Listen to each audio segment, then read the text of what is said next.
के वास्तविक शक्तियों का प्रयोग करेंगे। तो इस तरीके से ब्रिटेन में उद्भव हुआ पार्लियामेंट्री सिस्टम। अब थोड़ा सा देखते हैं कि प्रेसिडेंशियल सिस्टम का इतिहास क्या है, कैसे वो उद्भव हुआ, उसको भी देख लिया जाता है।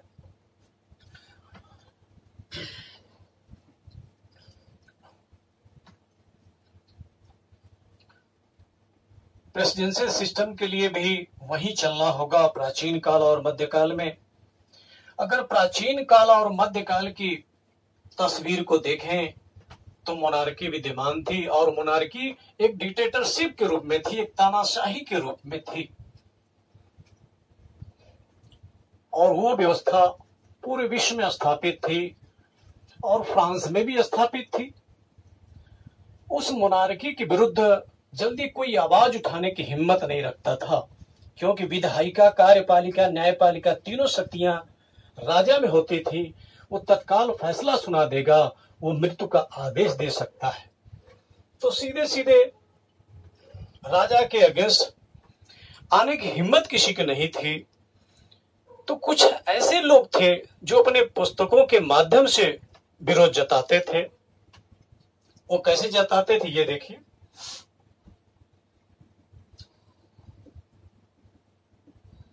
ये है किंग, राजा, और ये लेजिस्लेचर, एग्जीक्यूटिव एंड जुडिशरी, विधायिका, कार्यपालिका, न्यायपालिका, ये तीनों शक्तियां राजा में हुआ करती थी। प्राचीन काल, मध्यकाल में पूरा रहा, सब जगह रहा, और ये फ्रांस में भी रहा। फ्रांस का एक विद्वान था जिसका नाम था मॉन्टेस्क्यू। मॉन्टेस्क्यू, इसने एक पुस्तक लिखा, द स्पिरिट ऑफ लॉज। 1748 की घटना है। 1748 में द स्पिरिट ऑफ लॉज, उसमें उसने दिखाया कि जब तक सरकार की तीनों शक्ति यानी विधायिका, कार्यपालिका और न्यायपालिका, ये लेजिस्लेचर, एग्जीक्यूटिव और जुडिशरी तीनों शक्तियां अलग अलग नहीं कर दी जाती, तब तक व्यक्ति आजाद नहीं होगा। क्योंकि इस सिस्टम में व्यक्ति क्या है? दास है, गुलाम है। दासता और गुलामी में झगड़ा हुआ था उस समय, प्राचीन काल, मध्यकाल में। आप जानते हैं कि बाल विवाह होता था, शायद आपको पता नहीं है, बाल विवाह व्यवस्था थी। महिलाएं घर से बाहर नहीं निकलती थी, कोई शौक नहीं था, व्यवस्था थी। घूंघट व्यवस्था थी, सती प्रथा व्यवस्था थी। वो व्यवस्था जानना होगा क्या थी, यही स्थापित कर दिया था।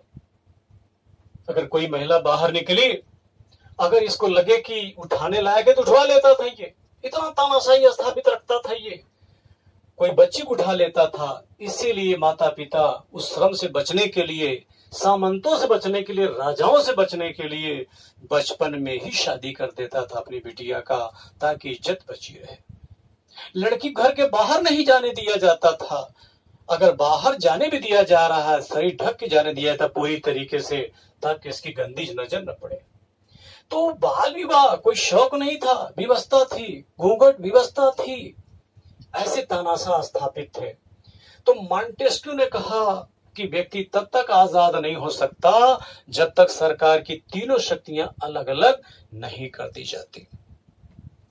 और दुनिया में सबसे पहले संविधान का निर्माण होता है अमेरिका में। अमेरिका वालों ने इस किताब को पढ़ा, द स्पिरिट ऑफ लॉज, और उसमें लिखा था सरकार की तीनों शक्तियां अलग कर दिया जाए तो व्यक्ति आजाद हो जाता है। और अमेरिका ने क्या किया, ये देखिएगा। हाउस ऑफ रिप्रेजेंटेटिव,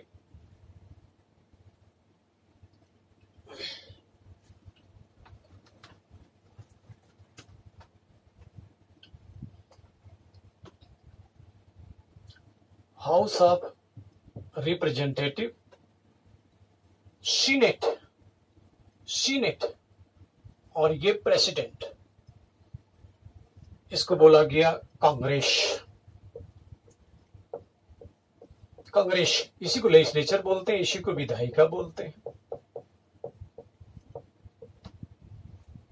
और ये है कार्यपालिका, इसको एग्जीक्यूटिव बोलते हैं, कार्यपालिका, और ये है न्यायपालिका, जुडिशरी, न्यायपालिका। और यहां पर जो कार्यपालिका के सदस्य हैं वो विधायिका में से नहीं आते हैं, और जुडिशरी के सदस्य विधायिका कार्यपालिका में से नहीं आते हैं। तो यहां देखिएगा, विधायिका यानी लेजिस्लेचर, एग्जीक्यूटिव एंड जुडिशरी, तीनों शक्तियां अलग अलग हैं। तो मॉन्टेस्क्यू के सिद्धांत को सबसे पहले फॉलो करने वाला कौन था? वो अमेरिका था, यूएसए था, यूएसए इसको फॉलो कर लिया। और यहां पर देखिए, संवैधानिक प्रमुख और वास्तविक प्रमुख दोनों अलग अलग नहीं, एक ही में रखा गया, जबकि विधायिका अलग है, कार्यपालिका अलग है। एक नए सिस्टम का जन्म होता है, और इसी सिस्टम का नाम होता है अध्यक्षात्मक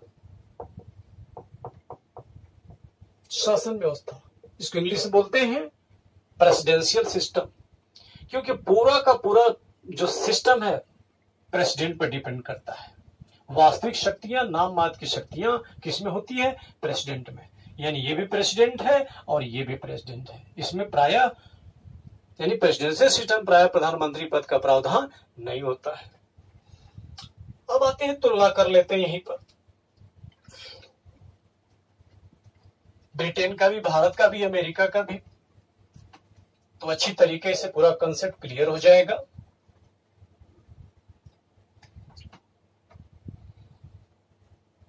house of common, house of Lord और किंग, इन तीनों को मिला दिया गया तो इसको बोला गया पार्लियामेंट।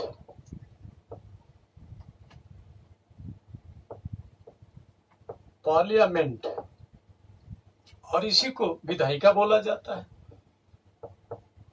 इसी को लेजिस्लेचर ही बोला जाता है। और ये है कार्यपालिका, कार्यपालिका, और ये है न्यायपालिका, जुडिशरी। और यहां पर कार्यपालिक सदस्य अभी हम लोगों ने अध्ययन किया है, विधायिका में से आते हैं। इस प्रकार से अगर हम लोग भारत की बात करते हैं तो लोकसभा, राज्यसभा और राष्ट्रपति, प्रेसिडेंट, इन तीनों को मिला दिया जाता है तो इसको संसद बोला जाता है। इसको इंग्लिश में पार्लियामेंट बोलते हैं। और ये मिनिस्टर ऑफ काउंसिल, इसको एग्जीक्यूटिव बोला जाता है, इसको हम लोग विधायिका ही बोलते हैं। विधायिका, चूंकि विधान जो बनाता है उसको विधायिका बोलते हैं। और इसको कार्यपालिका भी बोलते हैं, कार्यपालिका। और इस कार्यपालिका सदस्य कहां से आते हैं? विधायिका में से आते हैं। तो ये ब्रिटेन के फिगर से मैच खा रहा है, ब्रिटेन की जो कॉन्सेप्ट है। और ब्रिटेन का जो सिस्टम है क्या है? पार्लियामेंट्री सिस्टम, संसदात्मक शासन व्यवस्था। चूंकि मंत्रिपरिषद निर्माण संसद में से हुआ तो इसलिए संसदात्मक बोलते हैं। अगर भारत की बात करें तो मंत्रिपरिषद निर्माण संसद में हुआ है, संसद से हुआ है, तो ये भी हुआ संसदात्मक शासन व्यवस्था। ये भारत की फिगर है, भारत की। और यहां पर न्यायपालिका अलग है, न्यायपालिका, जुडिशरी। यहां पर लेजिस्लेचर, एग्जीक्यूटिव एंड जुडिशरी, तीनों शक्तियां अलग है। यहां देखिएगा, लेजिस्लेचर, एग्जीक्यूटिव एंड जुडिशरी, इस प्रकार की फिगर आती है। एग्जीक्यूटिव और जुडिशरी, जुडिशरी तो बिल्कुल अलग है। एग्जीक्यूटिव और लेजिस्लेचर ये कॉपरेशन में काम कर रहे हैं। अगर हम प्रेसिडेंशियल सिस्टम का देख रहे हैं तो सेपरेशन में काम कर रहे हैं। अगर इंडिया में आ जाते हैं तो यहां देखिए, विधायिका, कार्यपालिका कोऑपरेशन में काम कर रहे हैं। ये है लेजिस्लेचर, एग्जीक्यूटिव, और जुडिशरी बिल्कुल अलग है। तो ये ब्रिटेन से मैच खा रहा है। तो यहां पर देखने की जरूरत है कि पूरा का पूरा कॉन्सेप्ट हम लोगों के सामने आ गया। अब ये कि हम लोगों ने ब्रिटेन से फॉलो किया, अमेरिका से नहीं फॉलो किया। ब्रिटेन में राजा क्या है, नाम मात्र का प्रमुख है, इसके पास शक्ति है ही नहीं है। ये कार्यपालिका प्रमुख मात्र है और काम वही करेगा जो मंत्रिपरिषद कहेगी, अपनी मर्जी से कुछ नहीं करेगा, जो कहेगी वही करेगा। अर्थात मंत्रिपरिषद इसके पास क्या है, वास्तविक शक्तियां हैं, प्रधानमंत्री और मंत्रिपरिषद के पास। क्यों? क्योंकि इनकी सलाह मानने के लिए राजा क्या है, बाध्य है, इसलिए राजा के पास नामात्र की शक्तियां हैं। भारत की बात करें, प्रधानमंत्री और उसके मंत्रिपरिषद की सलाह मानने के लिए राष्ट्रपति क्या है, बाध्य है। तो वास्तविक ये क्या हो गया, राष्ट्रपति नाम मात्र का प्रमुख हो गया, जबकि प्रधानमंत्री उसका मंत्रिपरिषद वास्तविक प्रमुख हो गया, वास्तविक प्रमुख हो गया। ये देखिए, तो इस तरीके से संसदात्मक शासन व्यवस्था में नाम मात्र की शक्तियां वास्तविक शक्तियां बटी होती हैं, जबकि अध्यक्षात्मक शासन व्यवस्था में नाम मात्र शक्तियां वास्तविक शक्तियां बटी नहीं होती हैं। अगर वे ए है तो ये भी वही व्यक्ति है, दोनों जगह वही बैठता है। अगर ये ए है तो ये बी है, अगर ये ए है तो ये बी है। तो नाम मात्र की वास्तविक शक्तियां पार्लियामेंट्री सिस्टम में बटी होती हैं। और देखिए क्या फर्क होता है, एक बार और देख लिया जाता है। जब मंत्रिपरिषद के सदस्य प्रेसिडेंशियल सिस्टम में यहाँ लेजिस्लेशन से आए ही नहीं हैं, तो इनका कार्यकाल क्या होता है, स्थिर होता है। और ये मंत्रिपरिषद सदस्य विधायिका में से आए तो इनका कार्यकाल अस्थिर होता है। और उसी प्रकार से भारत में भी होगा, यहाँ मंत्रिपरिषद कार्यकाल अस्थिर हो जाएगा, क्योंकि इनका कार्यकाल तभी तक है जब तक लोकप्रिय हाउस का विश्वास बना हुआ है। जब लोकप्रिय हाउस नो कॉन्फिडेंस मोशन ला के पास कर देगी तो इनका कार्यकाल समाप्त हो जाएगा, जबकि अमेरिका में ऐसा नहीं है। इनका कार्यकाल निश्चित है, वो पूरा करते हैं। यह नो कॉन्फिडेंस मोशन नहीं आता है, पार्लियामेंट्री सिस्टम में नो कॉन्फिडेंस मोशन आता है। और कुछ चीजें यहां देख लेते हैं। यहां पर राष्ट्रपति निर्वाचन होता है और मंत्रिपरिषद के सदस्य जो भी आते हैं, राष्ट्रपति जिसको चाहे उसको रख लेता है। इसको लूट प्रणाली बोलते हैं, इसको स्पाइल सिस्टम बोलते हैं। जबकि ब्रिटेन में और भारत में मंत्रिपरिषद सदस्य विधायिका में से आते हैं, विधायिका में से आते हैं। भारत की बात करते हैं तो लोकसभा और राज्यसभा में से आते हैं।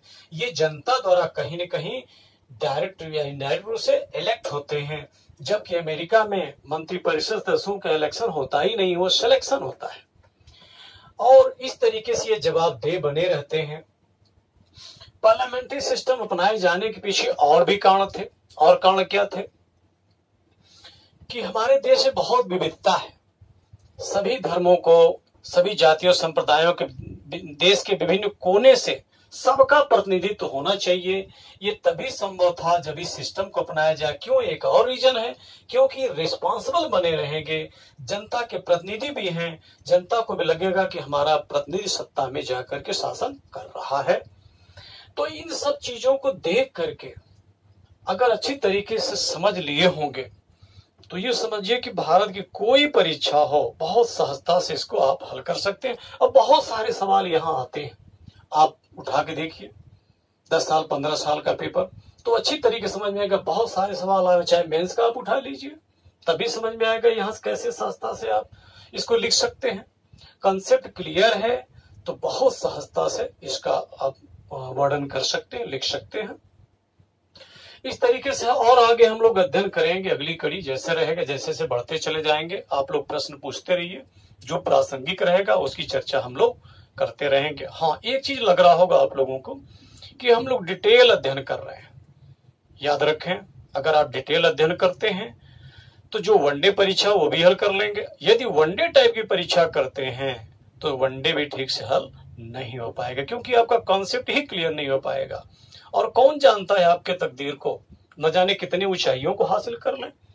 उसको मौका को तलाशिए, और पढ़ ही जब रहे हैं तो मेहनत से पढ़िए और अच्छे पोस्ट के लिए पढ़िए, जहां लगे हुए अच्छे पोस्ट के लिए पढ़िए। और जब अच्छी तैयारी रहेगी तो जब भी कंपटीशन में आप जाएंगे तो आसानी से पेपर हल करेंगे। और जब कंसेप्ट तैयारी रहेगी, हर सब्जेक्ट की, तो आपको डर नहीं रहेगा, एकदम निडर होकर के जाएंगे। ठीक है, धन्यवाद, आगे देखते हैं।